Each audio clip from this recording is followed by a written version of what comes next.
Kumbai, mi nome é Zoraida Molina Arndel. Efésios 2, versículo 18 até 21, parte 3. É divisão de judeu e não judeu. É divisão entre israelita e gentil não. Tabata hopi farfelo. Gentil não tabata cumpre com lei e guarda lei. E Jesus alaga é dois grupos não aqui bini junto e vira dengue. A divisão ela mata para revivar pueblo e para fazer criação novo.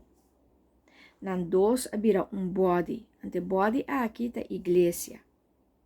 A unidade tá mais grande, a diferença não para divisão tem que para sobra a unidade a acolhida com a diferença não e a divisão não nós não temos que ser mais, pero nós vira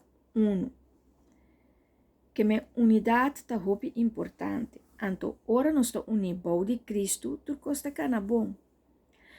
Se pueblo está dividido, está vai robes.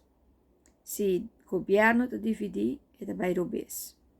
Se de família, é tata com a mama, é homem com a mulher está dividido, está vai robes. E pareja com o yunang está dividido, mama com tata com está dividido, está vai robes. Colega na trabalho, com o chefe, se aqui tem divisão, está vai robes. Da pensei, unidade está muito importante. Porque ora bota unir, pueblo unir, governo unir, bota luta para mesmo causa, na trabalho, luta para mesmo causa, de família, luta para mesmo causa, coisa não tá cana bom, porque bonota dividir, bota unir.